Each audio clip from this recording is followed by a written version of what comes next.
Ladies and gentlemen, boys and girls, you were kicking it with GFAMunited, a spot that's all about inspiring you to be salt and light.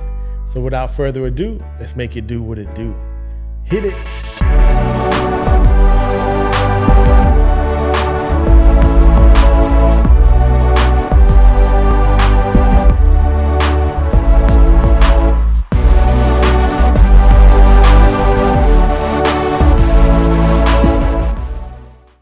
What up, fam? Welcome back. Today's guest is a special one, but she is no guest to me. I want to introduce you to my wife, my bride, my ride or die. Hello. Hi. Welcome to the podcast, babe. Thanks for having me. So today is episode 5, and it's about love. It's entitled Love. This is part 3 to a 3-part segment. So if you have not seen the previous 2, make sure you go ahead and check it out. But today, we're going to focus on love. So at the end of each episode, I close the same way. Dream the dream that God has placed inside of you. Live the life that he's called you to, and love the way he loves you. So the purpose for this segment specifically is to clearly communicate its meaning. So I had a conversation with a friend a couple of days ago, and he said to me, man, it's hard when we hear the same things, but we don't perceive the same things. And he was just sharing with me just how difficult that is. And when he said that, it hit me because I'm thinking naturally, yeah, that has to be so tough to hear the same thing. We're in the same room, we heard the same thing, but for whatever reason, we perceive it in 2 different ways. So our takeaway is different. And what my hope and my desire is through this 3-part segment that we could all be on the same page, that every time I close out with Dream, Live, Love, that we would fully understand what it is that I'm declaring at the end of the podcast. And because I feel like it's so important to me, it's important for the listeners, for me to know that you understand my heart and that you hear where I'm coming from. Words are a powerful thing. In Proverbs chapter 18:21, the Bible talks about how there's life and death in the power of the tongue. Like you and I, we have the ability to bring life and lift someone up and encourage them. And we have the power and the ability to tear them down and to destroy them. And for that reason, I felt it was so important that we learn how to steward our words well. Like, I've always heard you have to steward your time. So we got to make sure that you're, just not letting your time squander. I've always heard about stewarding our gifts. I've heard about stewarding our finances, our money. But as I was getting ready for this podcast, the thought hit me. And it just hit me and it dawned on me, man, we have to really steward the words that we impart and share and declare to other people, because in those words, it could either be life or death. Yeah. So that's where I kind of want to go. There's an old children's rhyme. You'll probably remember it. It's called "Sticks and stones will break my bones, but words can never hurt me." They came out with that saying as early as 1862. It was used as this campaign to help refrain people from engaging in verbal bullying. So that's where they came with it. And I feel like there was probably definitely there was truth in that statement for that time. But looking at that statement and listening to it today, I could see a lot of holes in that statement. Because those sticks and stones, yes, can break our bones. I think there are certain cases where bones will heal way quicker than the wounds that destructive words left us with. Does that make sense? Yeah. So again, I think as I find myself getting older, I feel like, man, the more words matter to me. And you've heard me say this so many times, words matter. And because of that, I'm very selective in the words that I say. And it's not because I'm trying to wine and dine anybody with any crazy terms or anything. I think it's simply, I don't want to say something that I'm not willing to stand behind or that is true to me. So, I mean, what has been your experience so far? Just when you're thinking of, you remember that saying, and you just know the power behind our words. What has been your experience so far? I would say that, well, first, I've heard that saying a million times, especially growing up. And I knew the intention behind it. I knew what they meant. They're trying to tell you to not let these words destroy you, right? To not let these words, bring you down. And you're supposed to kind of like not think about it. I'm rubber, you're glue, whatever you say bounces off of me and sticks to you.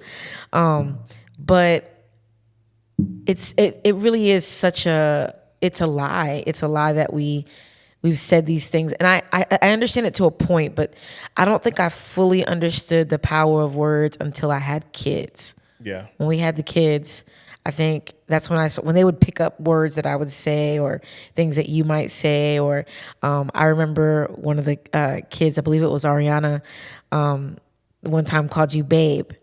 And it's because that's what I call you. And so you don't realize the power of your words until there's a little kid, 2 or 3 repeating what you say, good or bad. Yeah. But I would say that's when I understood the power of words. But I think early on in years, a lot of words were spoken over me that definitely created pain. And like you said earlier, that bones would heal much quicker than some of those wounds.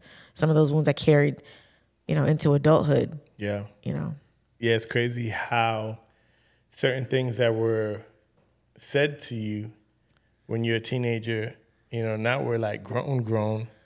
And we can say, oh, it doesn't bother me no more. But the fact that we can call back on it, that it's still like in the back of our mind so quick. I could say, oh, I remember when my said this, or I remember when he said that.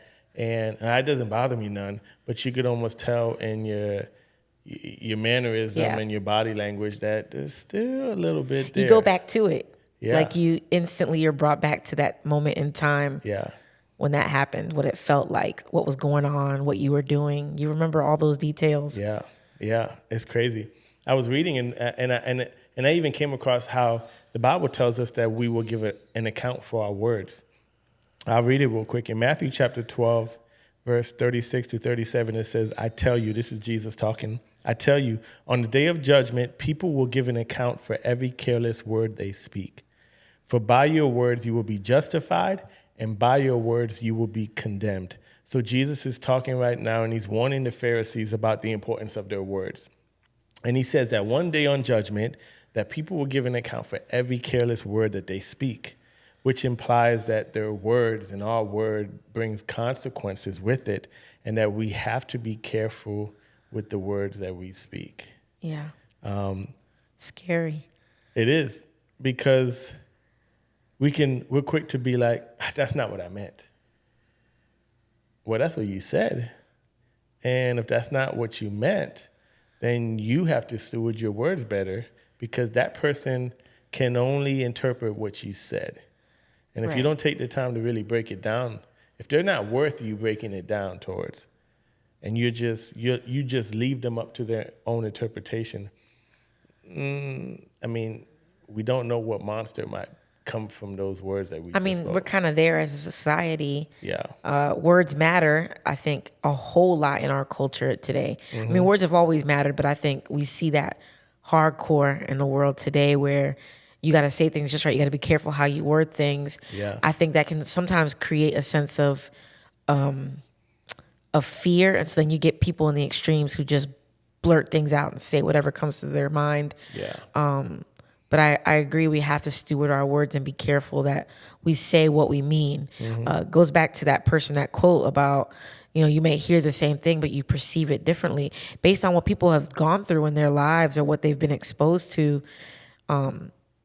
Their perception of what you say kind of bends to that, if that makes any sense.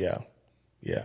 So I just believe that it's important that we discover how to dream that which God has put inside of us. I believe it is imperative that we live the life that he died for us to live. And I believe that it is essential that we love the way he loves us. So today we're going to talk about love, and I thought who better to have this conversation with than you. So Because you love me. I do love you. So let me ask you this. Do you recall the first boy you ever told you love? Ooh. Shout out to... Let me think. And you don't have to say their name if you don't want, but I'm just curious. Do you remember? I remember his name. Yeah? The only thing is that I told him I loved him, but he didn't feel the same way about me. Yeah. But it was fun. It was a kid at church. We went to this church a long time ago. I was like 8, maybe. And So you were about 8 years old when you told him? yeah, Okay. I was about 8. Yeah. And his name was Paul Monroe. And I thought it was shout cool out to because I always Paul. thought if we got married, then I would be named Marilyn Monroe. Marilyn Monroe. It was I'm so sorry ridiculous. to destroy that picture. Your name is nothing close to Marilyn Monroe now. And I said, nope. Hard left. Yeah. Yeah, I was about 8 when I told Paul I loved him. Wow. And this fly is going to drive me nuts. So I can't remember the first time. I told someone I love them. I can't remember the first time I was in that predicament. I was in 5th grade, and the girl told me we were about to get off the phone. That was when we had the phone long extensions. I'm like outside with the phone about to rip out of the socket because I'm trying to stretch it as far away from everybody. And then I'm about to get off the phone, and then she slips in real quick, I love you. And I was thinking, man, we are nowhere near that. And I just said, me too. And that's how I got off the phone, because I didn't want to hurt her and not say anything. So I said, me too. And I'm pretty sure, man, when I dated, I probably told every girl I dated I love her. I believe that. I believe you did. At some point, You're a lover, not a fighter. At some point, it's like you got to say that in a relationship. If you don't say that, then you're instantly going to break up. yeah, it's like the relationship is weak. So love is a powerful force. Some of the best music was inspired by love. Oh, yeah. The best movies influenced by love. The best artwork provoked by love. Like, I can't imagine life without love. Right. I remember right before we got married, someone that cared about us, loved us, came up to me, and they were like, not a mic, not a flash by you. I remember that individual came up to me, and they were like, and again, they had their best intention in mind, but they were like, you can't just have love. Like, you got to have more than just love. Like, you got to be able to be financially stable, and you got to have plans and goals. And I remember telling that individual, man, I can't do any of this without love. Like, love is the only thing I need. Because I knew when I said that, what I meant was love would be the driving force to cause me to provide. Love would be the driving force to make me go that extra mile when it was needed. When I lose that love, I lose the drive, the motivation, the zeal, the purpose. So for me, I mean, we got married when we were young. The bank account was not fat. Those pockets were not swollen. They were not swollen. Them pockets were short. But love was, for me, love was all I needed. Everything else I can muster up. I But feel like for that, I needed it. people who would say like love wasn't enough, a lot of times, again, this is just like a gross generalization, but I think those are the people who have seen people fall out of love, or they've seen love in a toxic way, or they've seen love not in the way that is described in the word. And so they've seen this love that is so fickle and tossed around, that then when someone takes their love back and says, oh, I'm not in love with you anymore, or you know what I'm saying? Like, they lose that. And so suddenly love isn't as important, because it's fickle. It changes. It moves. It doesn't stay the same. It doesn't keep promises and things like that. And so that just shows what strong of a force love is, that when it's not demonstrated the right way, we see a lot of hurt. We see a lot of brokenness. Yeah. I remember love going from this state of it was a strong emotion to then somewhere over time, people just started saying love is action. And that became a big thing where there was like, it's not just about words, it's about action. Like there is action to love. So from your experience, what role did love serve in our marriage, in our family? Like how did love Like play? earthly love, Yeah. I think love mattered because there were times, like, I love to tell the story about how, like, a month after we got married, I remember, you don't know if you remember this, but you came home from work. I had food ready, stuff. I was like trying to be Susie homemaker. I was so excited. And you came into the door and I remember telling you, like, oh my gosh, we're not in love anymore. And you were like, what are you talking about? And I said, I don't feel butterflies in my stomach when you walk through the door. Yeah. And I remember you just telling me how love was so much more than just the feeling, right? Yeah. And how love deepens and love grows. But I think that taught me that during the hard seasons, during the moments that were really difficult, or we felt distant, or there was a chasm maybe between us, that was when love really pulled through. It really held me close to you and allowed me not to just cut and run. Yeah. You know, Yeah. love is that powerful. And there were moments that I think I didn't feel love, and I think that's normal. I think there's situations where you don't feel that love, but you know that love is so much more than just that feeling, Yeah. that it keeps you rooted, right? And not cultivating love leaves us broken. Not cultivating love is where love can slip away. And so I think I had to really learn throughout the years how to cultivate love, and not just be something that I was like, yeah, I know, or yeah, I promised forever, but it was something that was cultivated day in and day out, Yeah. in ups and in downs. Yeah. That's good. So I got a movie trivia for you. Let's see if I'm any good at it. So I'm going to say the quote, but I'm not going to say the person's name that it was Okay. directed to in case it might be a clear giveaway. Okay. It wouldn't for me, but it may for you. Okay, So I'm going to do it first without the name and then second with the name. let's see. The quote is, do not pity the dead. Pity the living, and above all, those who live without love. Do not pity the dead. Pity the living, and above all, those who live without love. Is it an action movie? No. Now I can do it with the person's name. And Do it that with the might help. person's name. Okay. Do not pity the dead, Harry. Pity the living, and above all, those who live without love. Is that When Harry Met Sally? I should have known you didn't know that movie. No, that is not that one. Oh, is that Spider-Man? Oh, no. So that is a conversation that Dumbledore had with Harry Potter. Man, So it was in that I just scene where he proved was in that myself train a loser. station and Harry Potter was technically dead. And he was like, Man, and at that moment, was he looking in the mirror?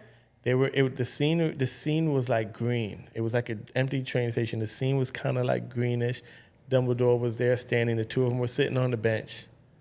And then you could see in Harry's face that there was this pity for those that died. Because Harry knew that he had a choice whether he can come back to life. And I love that you used a Harry Potter reference. I figured you might I appreciate it. can't believe I didn't know that. So Dumbledore said, yo, if you're going to pity anything, don't pity the dead. Pity those that actually live without love. So when I think about love, there are so many different songs that come to my mind. And I don't even try to think about it. I just think, if I think about the word love, music naturally comes to the equation. So one song I always think of, and I'm not trying to get super spiritual, but it is what it is. I think of the song by The Ambassador. And the song was called It Was Love. And in that song, the hook was, it was love. What made him bleed and cling to a tree? It was love. Unlike this world has ever seen before, it was love. What made him bleed and cling to a tree and get nailed to the form of a lowercase t? And I always think of that song first, one of the first songs, and I don't know why. But that imagery it was love that caused him to literally follow through with life's greatest action of love, him laying his life down. And then obviously, if I want to go all carnal, I think of Boyz II Men and Oh yeah, little Brian McKnight. Brian McKnight, Whitney Houston. Whitney Houston, I Will Always Love You is literally one of the number one songs of all love songs. I Will Always Love You. Still to this day, that's crazy. Yeah. So I was looking up online just because I was curious about music when it came to love and the purpose of it. And it says, these are a couple of things I found on different articles online. One says, why are most songs written about love? Because the most important thing in most people's lives is their relationships and family. Another thing said, it has been estimated that more than 100 million love songs have been recorded. Dang. That's a lot. Another article said, as a fact, most of the songs that exist are about love in some way. A study of the psychology of music determined about 67% of lyrics in every song, every decade since the 60s, I don't know why, it's just since the 60s, but since the 60s were somehow about love. The last thing I read, it was a little bit disheartening, but I think I do get it. It said most of the lasting love songs are about heartbreak. I can see that. And I think people relate more to heartbreak than that successful love story, or whatever that might be to them. Oh, absolutely.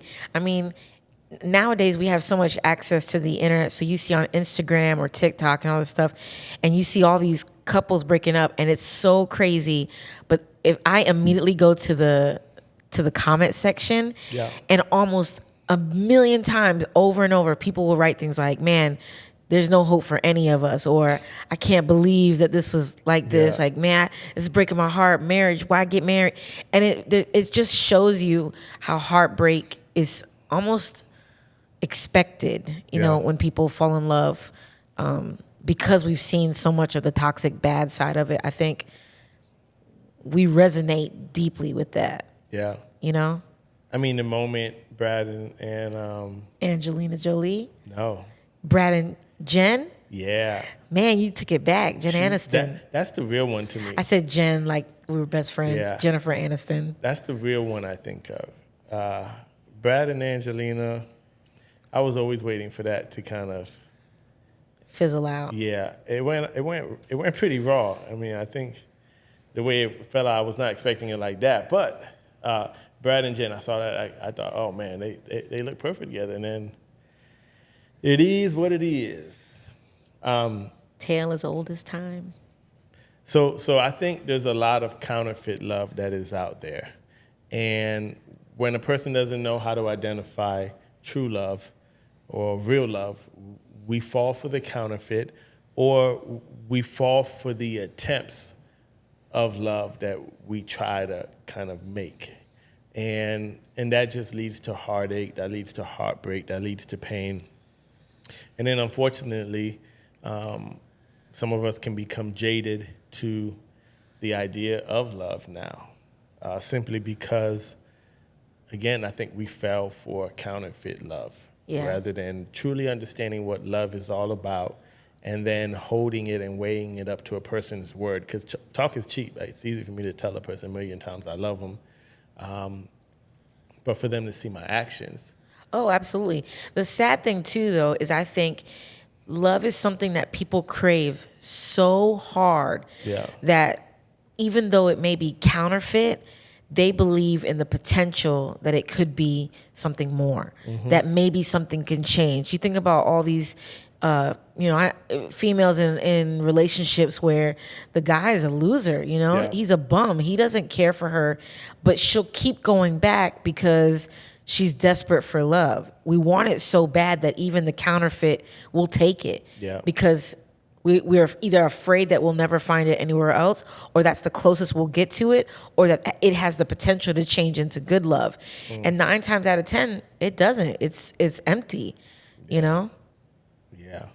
So I feel like we long for two things in life. We long to love, to find that person that we can love, that special someone, to raise a family, to love on kids. And then we long to be loved. There's something about wanting someone to love you, to care for you, to tend to your needs. So I think within the heart of every man and woman is the desire, the longing to love and to be loved. So do you remember around the time when you gave your life to the Lord? Yes. When do you remember? Well, I remember the very first time I was about 14. Okay. And then the next time where I wouldn't say I was born again, I guess you could say Maybe it, but rededicated? I rededicated my life. I had fallen away, and that was at 17. Okay. How would you describe God's love personally? Ooh, it's a loaded question. God's love for me has been a hard thing to grasp, I Yeah. think. I understood, like, it made sense to me that a God loved me when I heard it. But when it came up to like my sins being exposed and changing, knowing and understanding that love was harder for me to understand, because I couldn't see past my own depravity. All I saw was my darkness, right? You know, like all my sins, all my flaws, all my this. Why would someone still love me if I can't keep it together? Yeah. Like in my mind, it was, if I'm doing right and I'm not faltering any, his love is straight. It's there. It's powerful. But when I mess up, it's more of like a disappointment, or I'm having to do something again to get his love back. And over the years, I think in learning to accept his love for me, has made me a better person, a better Christian, a better wife, a better mom, a better friend. I don't know if I'm answering your question. No, yeah, you are. I mean, there's no right and wrong with it. So I guess I would then follow up and ask, like, what has been, once you kind of got your mind around that, what has been your experience then with his love? Like you personally now experiencing the love of the Father in your life now that you got around to accepting that he actually does love you. Yeah. The famous statement that I still love to this day, there's nothing you can do to make God love you more, and there's nothing you can do for him to love you less. Like his love for us is so unconditional. Like how has that experience been now with you when it comes to his love? I think, I mean, I can remember the exact date that it happened, not the actual date, like December something. I remember the day though. And I remember experiencing his love. I was by myself in the house, and there was a song playing by Stephanie Gretzinger, Out of Hiding. And I just began to dance by myself in the house alone and sobbing, feeling his love, and finally like having an epiphany and understanding of his love for me. What I've seen from that encounter with him is I've seen the ability that come hell or high water, I'm loved. Yeah. You know, come the deepest and the darkest, that I know that I'm loved. If anything, it's set me free. I have felt a freedom to live my walk with the Lord out in a natural way. You know what I'm saying? Like I'm not trying really hard. I'm not trying to work for his love. I'm not trying to be something that I'm not, and try to portray myself like something I'm not, but I'm able to just walk in his love. I'm able to walk in the freedom knowing that I'm fully and wholly loved by him. Yeah. Yes. When I think of his love, I naturally think of words like freeing, to no longer feel this need to try to earn Yeah. his love, to just realize he just wants you to be with him. But at the same time, because he loves me so much, he doesn't want me to just stay in the state that I'm in. Yeah. Not because he can't stand me in that place. And he's like, ugh. But it's more like I got something better for you. And like, because I love you, I want more for you. Would you say that his love then leaves, like I would probably say that his love left me exposed. Yeah. In a way, like vulnerability. Yeah. Now I was vulnerable. He was able to show me things in my heart that maybe otherwise I would not have seen or noticed. Yeah. Simply because now his love was there. Yeah. I didn't feel the need to hide anymore. Yeah. When I think about Adam and Eve in the garden, and I think about how they instantly felt their sin, right, and their shame, and so they hid behind fig leaves. And then you think about the fact that then Jesus comes and he clothes them after everything, after he asks them, what have you done? What's going on? Why are you hiding? Who told you you were naked? Then suddenly it says in the word that he clothed them with animal skins. And it was like, he could have left them in their own coverings, but he knew that his covering was what was needed. Yeah. You know what I mean? Yeah. And I think it's one of those things where his love overcomes and frees you to the point of now the vulnerability is there for him to show you what sin is there, what darkness is there, what needs to be brought to light. Yeah. I think when someone hears that at first, that might feel invasive or overwhelming. But I think it's freeing in the fact that it's like light showing and revealing. Now it brings to light certain things that, man, this is who he sees me as. This is what he wants to maybe repair, fix, mend. Yeah. And it only makes me better. Like his love is that deep and that great and that concerned about me, where it illuminates and it reveals certain things in me. Maybe certain things that were hurt, certain scars that I had that I suppressed and ignored. And I think when you're in that and you see his motives and his intent, you long for his opinion on the matter even more. So that's why I come before him. It reminds me of like a kid getting disciplined by their parent. Mm-hmm. You notice the kid gets upset, but then immediately after the discipline, the child wants to be held. Yeah. Right? They come towards you and they want to be loved. And I think his love is the same way. It's like, though it leaves you vulnerable and exposed, there's a sense of safety in his love that allows you to be that exposed before him, if that makes any sense. No, that makes plenty sense.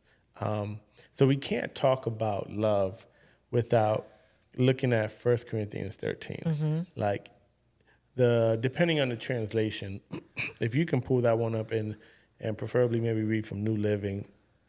In the New Living, the subtitle is literally 1 Corinthians chapter 13. The title literally is "Love is the Greatest." Yeah. Like, it doesn't get any more straightforward than that. Love is the greatest. And I feel like it paints a clear picture of what love is. So if you can read, let's just start reading verse 1 and, go through 7. All right. If I could speak all of the languages of earth and of angels, but didn't love others, I would only be a noisy gong or a clanging cymbal. If I had the gift of prophecy, and if I understood all of God's secret plans and possessed all knowledge, and if I had such faith that I could move mountains but didn't love others, I would be nothing. If I gave everything I have to the poor and even sacrificed my body, I could boast about it. But if I didn't love others, I would have gained nothing. Love is patient and kind. Love is not jealous or boastful or proud or rude. It does not demand its own way. It is not irritable, and it keeps no record of being wronged.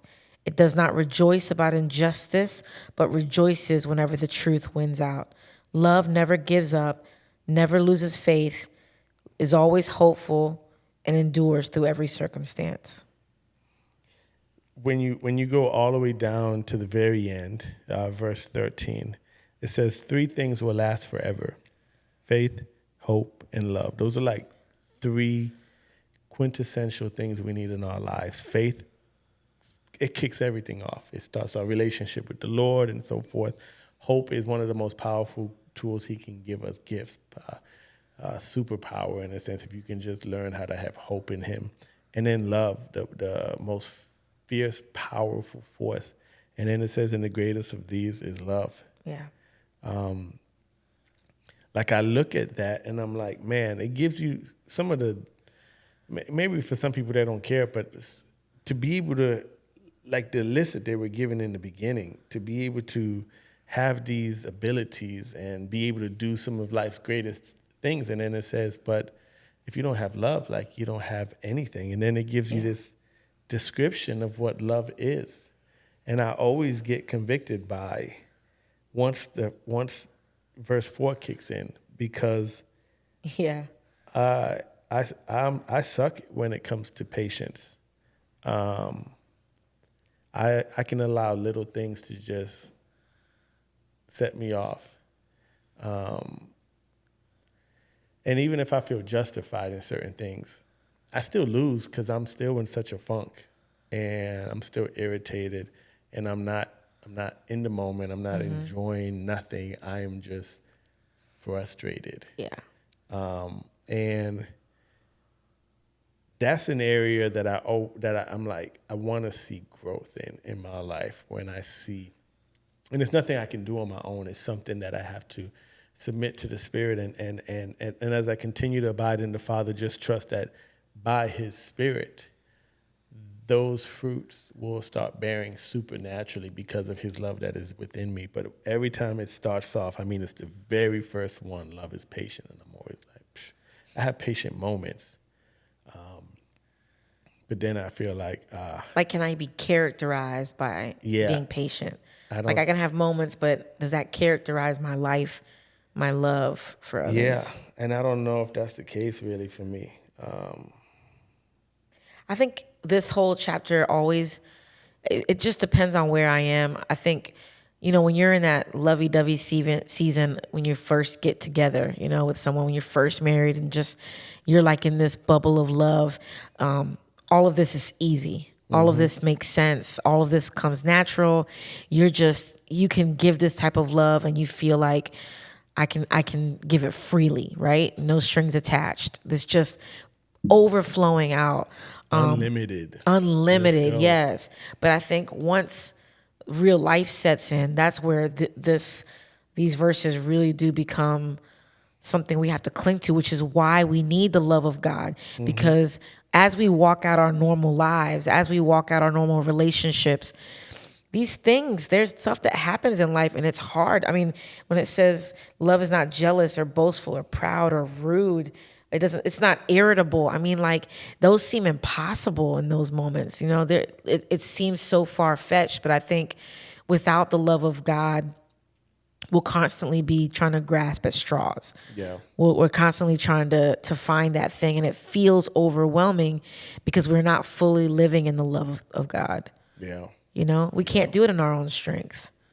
It's impossible. I mean, it's impossible. And if we don't cling to the Father, abide in him, then we do muster up this counterfeit love. And people can get hurt from that because again, words it's easy to say certain things, but it's difficult. You can't fake patience. I mean, you can maybe get away with it for a minute, but it's gonna creep up where it catches you off guard, and that's when patience is genuinely tested. Whether it's it's not, in the big scale of things, it's not that serious. But being irritable, I'm like, that's such a subtle. Yeah. That's such a subtle thing. It's not always being out in the open angry, and sometimes being irritable can be a very passive aggressive thing, Short and yeah. So we look at this 1 John 4:16, it tells us literally, man, God is love. Like that is who he is. And because God is love, he sent his son to die for us. And it's the most iconic verse we have as believers, John 3:16. Because he loved us so much, he sent his son to die for us. Like God is the epitome of what love is. And then he gives us a perfect example of love, selfless, sacrificial, unconditional love throughout his entire life up to the moment he dies. He comes back to life, resurrects. He still empowers. He calls back everyone that left him. He calls them back. He doesn't chastise them. He loves them. He empowers them to now go and continue a mission. And I think one of the missions we've been given is to love people.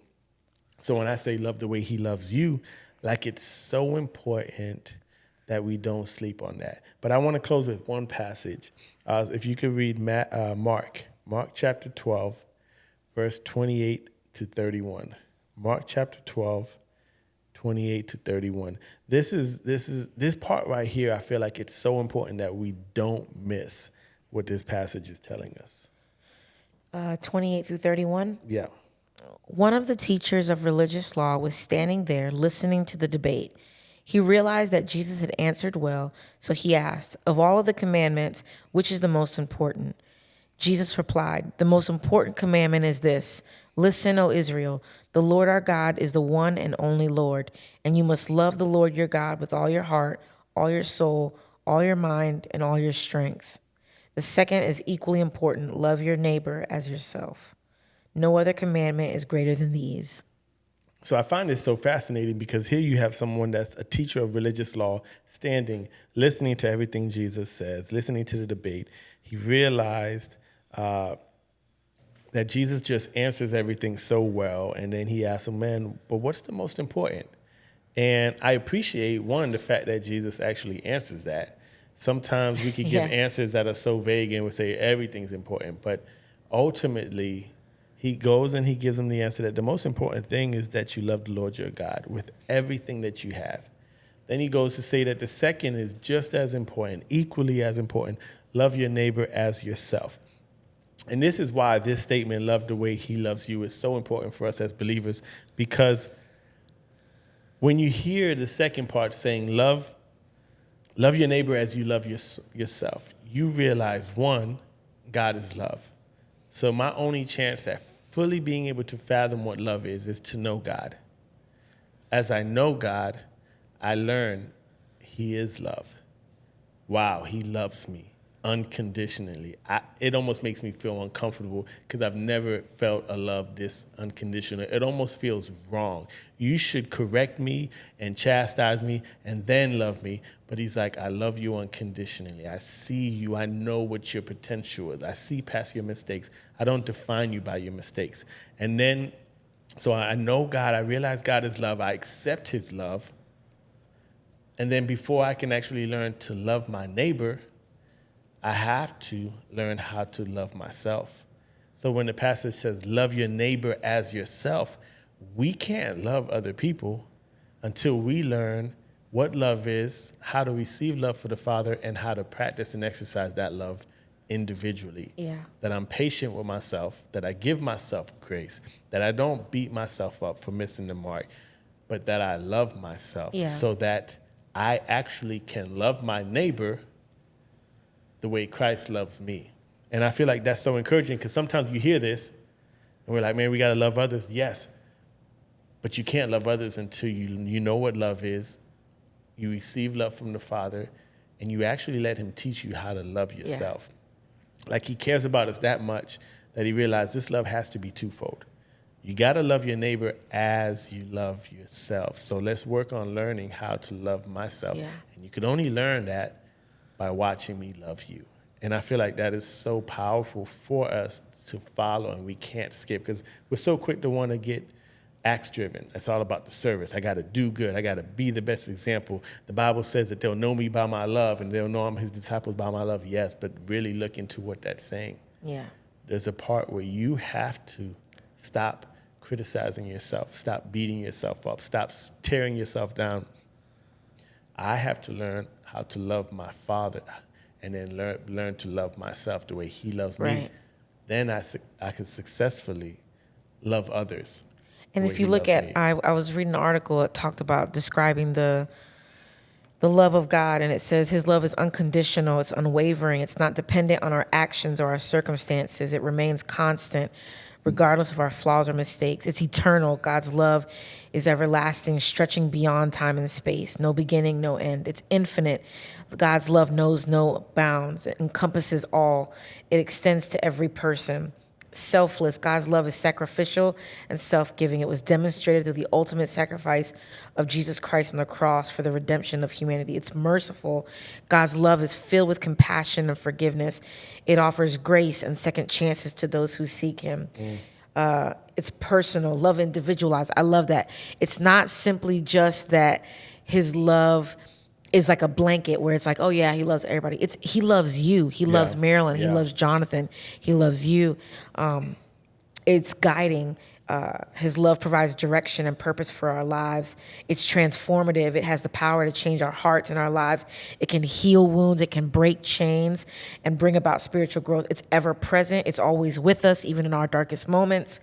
It never leaves or forsakes us, and it's overflowing. His love is abundant and overflowing. It fills us with joy, peace, and wholeness. And so when we understand what his love is, we're then able to receive it. I think sometimes we're not able to receive because we don't actually know what we're receiving. The only love that we've fully understood is our earthly love, which is love that is conditional, which is love that we've seen maybe broken over time, or we've seen love that caused hurt or abuse. And so until we know what his love is, it's going to be really difficult for us to accept that love and then for us to love the way that he loves us. I can't do any of those without him healing me of whatever mindset, whatever perception I have of love, the way it was given to me, or maybe I saw in others or witnessed myself or experienced myself. That kind of broken love can leave me loving people just as broken. Yeah. You know what I'm saying? Yeah. And so I think when we finally get to the place of understanding what his love is and receive it, we can then love others the way he loves us. Yeah, that's powerful.